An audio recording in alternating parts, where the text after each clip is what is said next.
Eu sou a Yasmin, da página e também canal no YouTube Mãe Terra. E hoje é o segundo vídeo da série Reflexões Ambientais, então se esse é o segundo, corre lá no Instagram, que tem o primeiro vídeo também. E qual é o tema do vídeo de hoje? O vídeo de hoje vai tratar sobre como e quem usa água. E antes da gente começar a responder o como e o quem, alguns outros questionamentos vão sendo feitos no decorrer dessa nossa primeira reflexão. O primeiro questionamento é: você já ouviu falar na ANA? E sobre a ONU, acredito que vocês também já ouviram falar. Vocês sabem qual é a quantidade de água que vocês consomem no dia a dia de vocês? Ou quais são as atividades que mais consomem água? Vocês já se perguntaram se todos nós consumimos a mesma ou temos disponibilidade da mesma quantidade de água no mundo inteiro?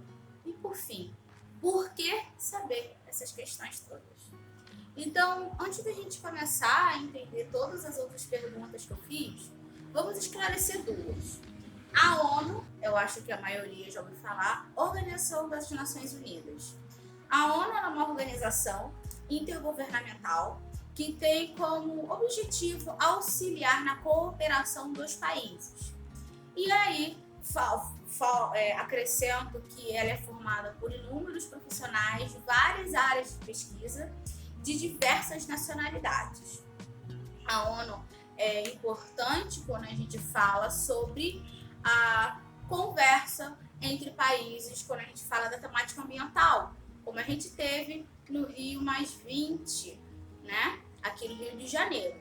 E quem é a ANA? A ANA também vai ser uma Agência Nacional de Água e Saneamento Básico do Brasil.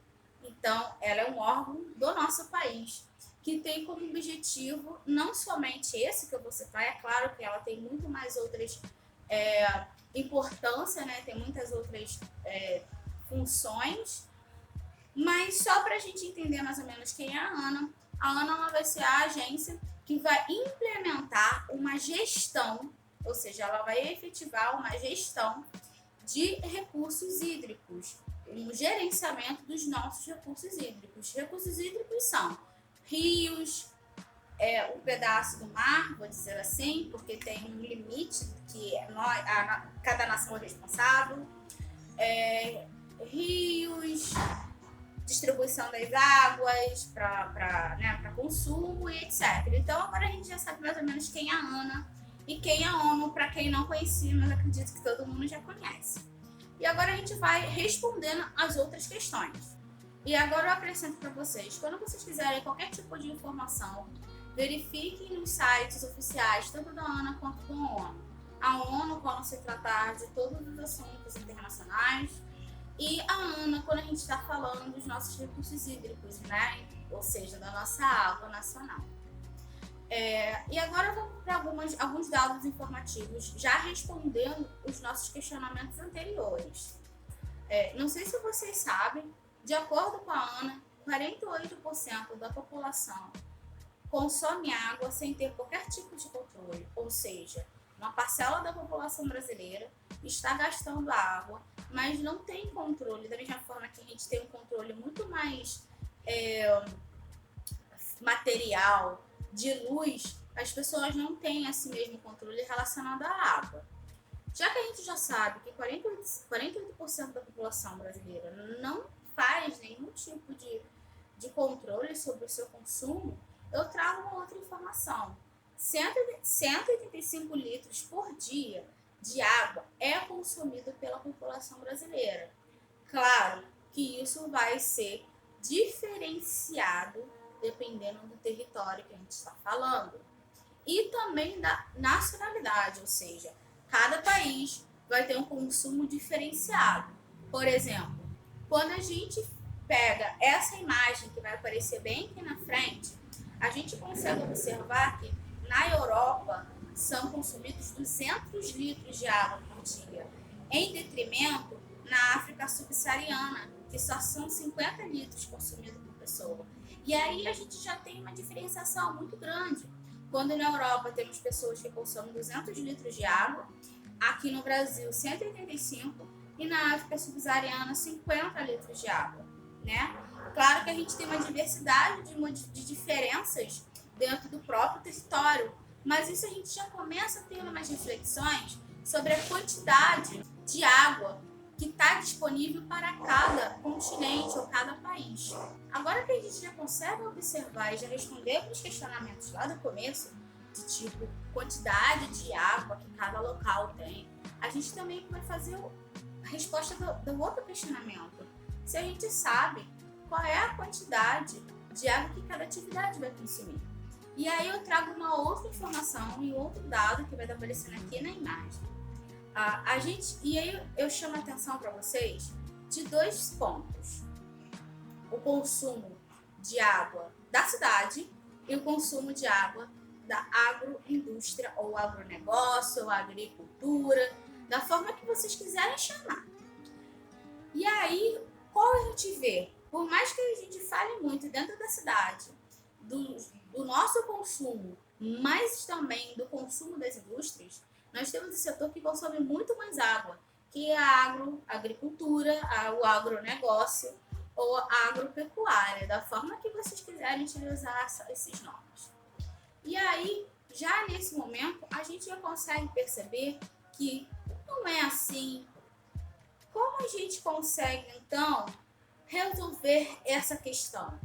Como a gente tem um setor que consome muito mais água do que os outros setores.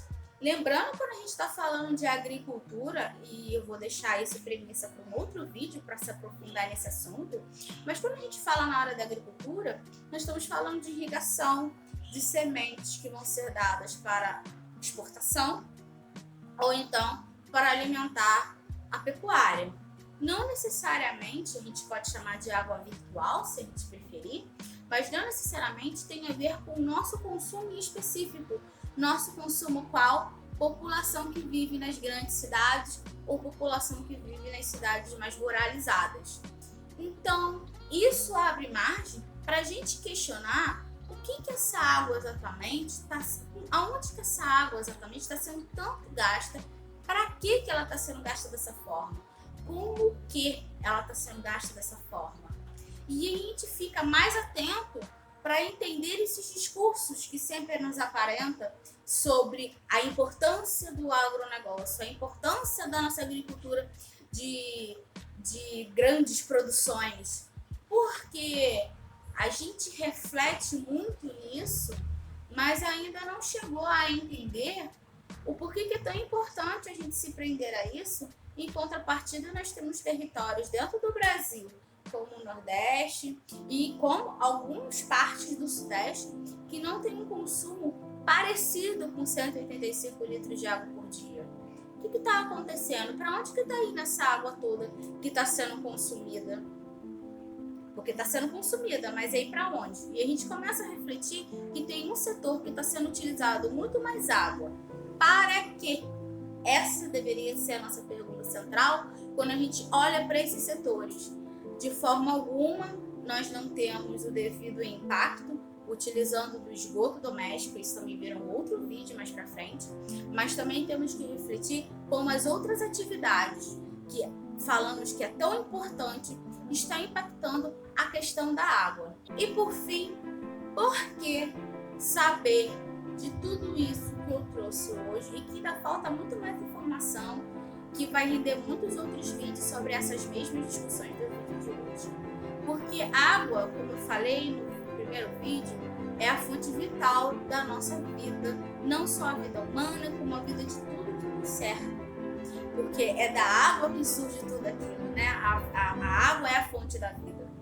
Por que saber disso é importante? De acordo com a ONU, em 2050, 5 bilhões de pessoas não vão ter acesso fácil à água. Isso significa que metade da população do mundo não vai ter acesso à água potável para fazer nada. A pergunta que não pode calar nesse momento é: que parte desse grupo nós vamos pertencer? Vamos pertencer ao grupo de pessoas que vamos ter água ou vamos pertencer ao grupo de pessoas que não vamos ter água nem para escovar os dentes. E por isso é muito importante sabermos sobre para onde está vindo, da onde está vindo a água, para onde está indo essa água, quais atividades estão utilizando essa água.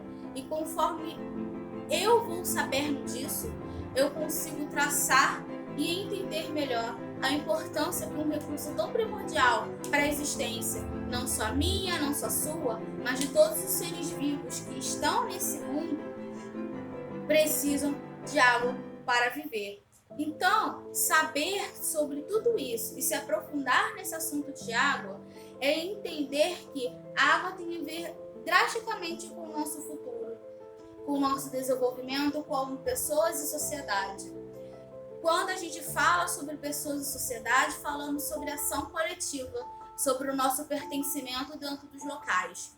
Não se engane em achar que você não é importante dentro dessa luta ou dentro dessa reivindicação nacional, agora falando, sobre melhorar a qualidade da água na qual ingerimos e melhor distribuir essa água e preservar as fontes dessa água.